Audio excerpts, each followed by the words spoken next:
The House is expected to vote today to put new limits on Syrian and Iraqi refugees. The Republican-backed bill would prevent refugees from entering the U.S. unless the government can verify they aren't a threat. The White House is threatening a veto. Most Americans are against the president's plan to resettle 10,000 Syrians. 53% in a new poll say they oppose it. 28% say the program should be kept as it is. 11% want only Christians to be allowed in. Americans are split over sending U.S. ground troops to the Middle East to fight ISIS. 44% say yes to that, while 45% say no.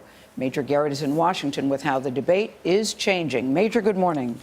Good morning. For Republicans seeking the presidency, the ISIS atrocities in Paris changed everything. More now call for U.S. ground troops to fight ISIS, and they want to stop all Syrian refugee resettlement in America, digging in against a president who has, while overseas, ridiculed Republicans as political opportunists, accusing them of using un-American tactics to manipulate voter fears. It could be the great Trojan horse. We cannot take a chance that some of these people coming in are ISIS. Donald Trump said the president's anger was misdirected. He was primarily angry at the press and at the Republicans.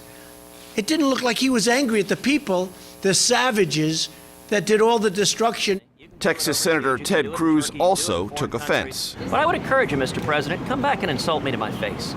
Overnight in Manila, President Obama again defended his policy, which seeks to bring up to 10,000 Syrian refugees to America by the end of next year. The idea that somehow they pose a more significant threat than all the tourists who pour into the United States every single day just doesn't jive with reality. In interviews with CBS, Marco Rubio and John Kasich both endorsed U.S. combat forces fighting ISIS face-to-face in Syria.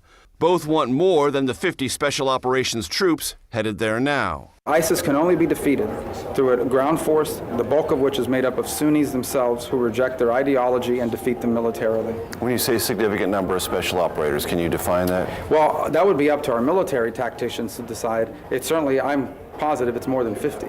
Kasich said the ground war must begin soon. We need to go on the ground and in the air, and we need to destroy ISIS. We can't wait. Working around the edges is not going to get it done because it's going to lead us to even more violence, and we'll be saying, look, why didn't we act sooner? Trump also said last night if he were president, he would close down mosques in America. That would also fall into the everything has changed category. But here's one thing that hasn't changed. In France, the government will still resettle 30,000 Syrian refugees, the same number it committed to before the senseless bloodshed of last Friday. Charlie? Thanks, Major.